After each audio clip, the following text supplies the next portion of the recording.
I don't know if you've heard this story, but here in Florida, there's been an interesting, mysterious, and almost fairy tale-like story. Some people filled in the gaps with their imagination, while others thought it was entirely made up. However, the police officially confirmed that a man had gone missing. You can imagine my surprise when I found out it was the same man I had been observing for quite some time. Let me tell you the whole story from the beginning.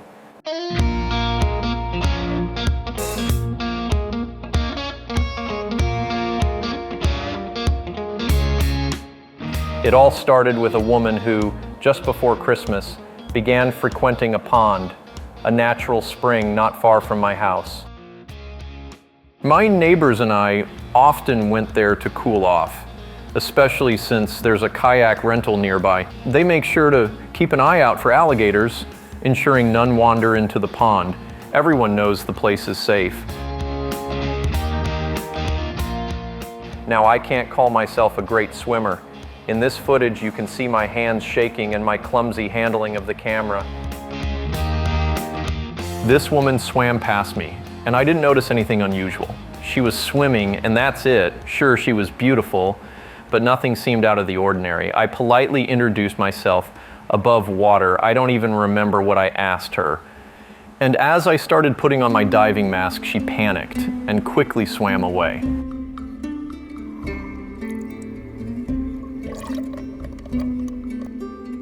Here you can see my shadow. I had a small, cheap camera, something like a GoPro, and I managed to turn it on. In the distance, as she disappeared into the whirlpool she had created, I thought I noticed a tail. It seemed odd to me at the time. But what really struck me was the speed with which she covered such a distance. When I got home and reviewed the footage, I indeed saw that the woman had a tail. Like, these are the frames I'm showing you now.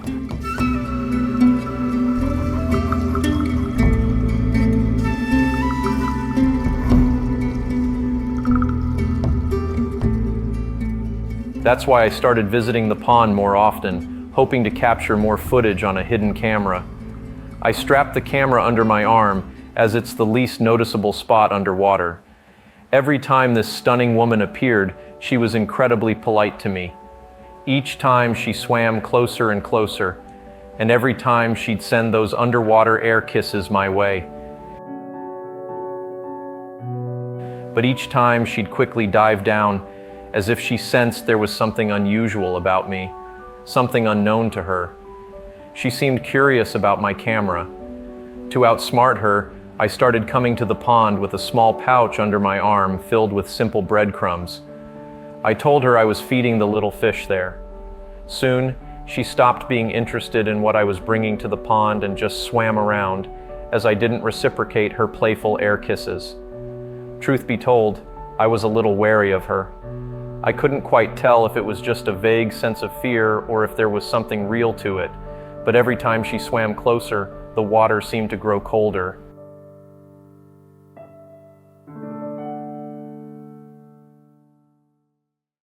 But as it turned out, I wasn't the only one visiting the pond. This man had appeared recently, and since I know the area well, I knew he wasn't a regular. There was something odd about the way he looked at me when our eyes occasionally met. My polite smile would be met with a delayed, faint grin, followed by a heavy sigh. I couldn't figure out what was going on until I noticed he was bringing strange items to the pond. While all the neighbors are careful to keep the area around the water clean, this man would bring metal bottles, open them, and leave them behind.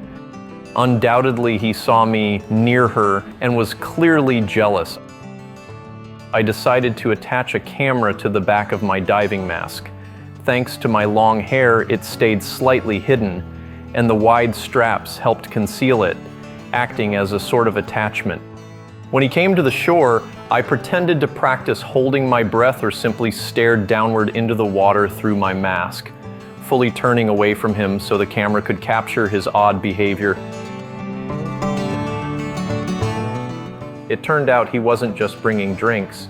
He was also carrying huge seashells, which I later found out were sold in a local tourist shop.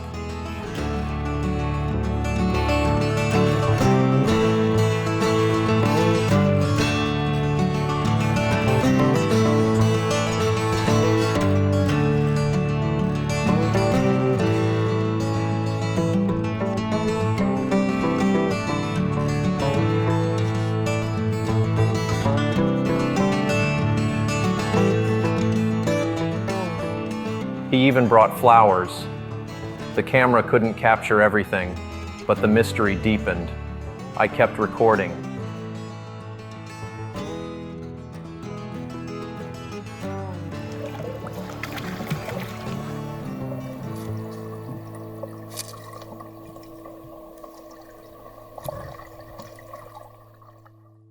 On one occasion, I even saw him offering her a carrot.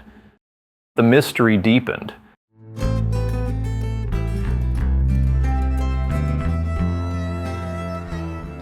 I must admit, she was a true master of seduction.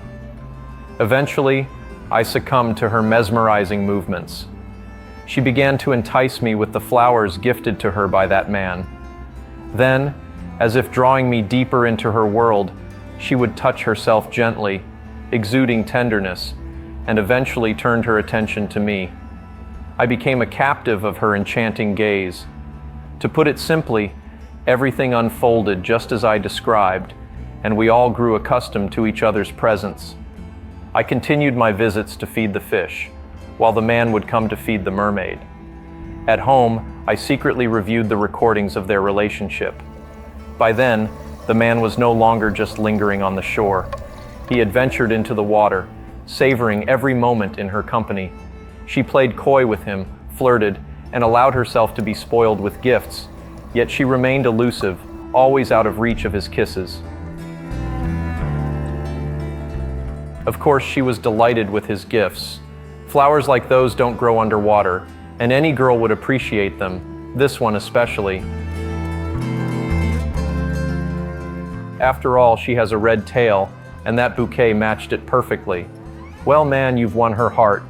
His face showed seriousness and the long-awaited desire to touch her, and in return she gave him that first long-awaited kiss.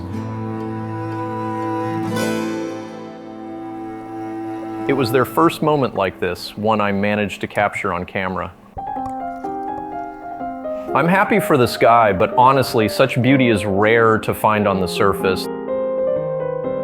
There was something magical, otherworldly about her, the kind of beauty you can only describe in fairy tales, a natural, undeniable beauty that people try to replicate with surgeries and all kinds of interventions.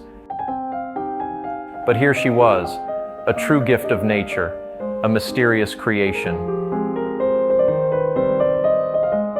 Still, they managed to do everything in such a way that no one around would suspect she was a mermaid. She knew how to stir up the water and obscure her tail. She was a master of camouflage.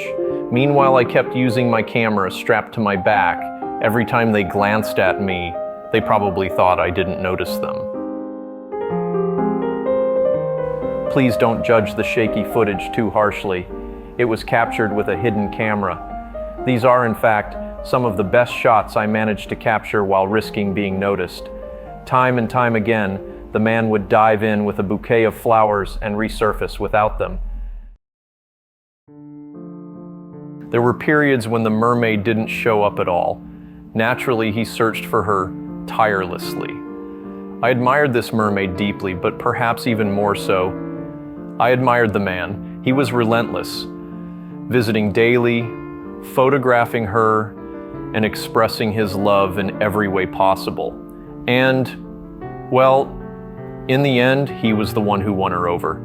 He is now the happy one, sharing his life with this extraordinary being. From my numerous recordings, I started noticing an intriguing detail. The more love and closeness they shared, the more she tried to keep him by her side, down at the bottom of the water. But he, guided by his instincts, seemed a little uneasy about her sudden moves. To be honest, I was also taking a bit of a risk being so close to them. Still, they managed to do everything in such a way that no one around would suspect she was a mermaid. She knew how to stir up the water and obscure her tail. She was a master of camouflage. Meanwhile, I kept using my camera, strapped to my back. Every time they glanced at me, they probably thought I didn't notice them. It was beautiful, tender. She charmed and held him, and he felt like he was gaining her heart. But in truth, he was becoming her captive. These recordings capture how love can entrap someone so deeply that escape becomes impossible.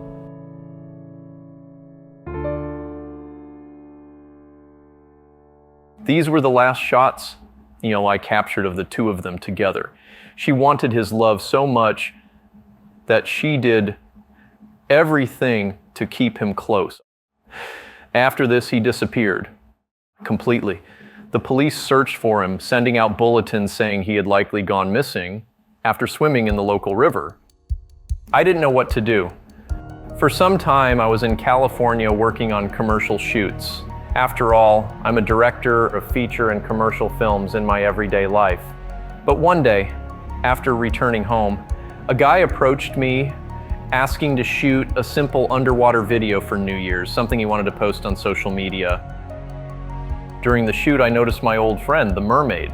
She was sitting on a rocky shore, happily sending me little heart gestures and blowing kisses. It awakened a warm feeling in me, and one day I brought her some chocolate, then pastries. And now, every day, I bring her treats. Now, I'm asking everyone for advice, or even just a sign.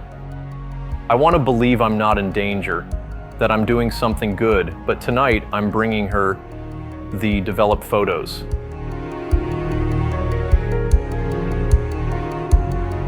She asked me to come at sunset. Why?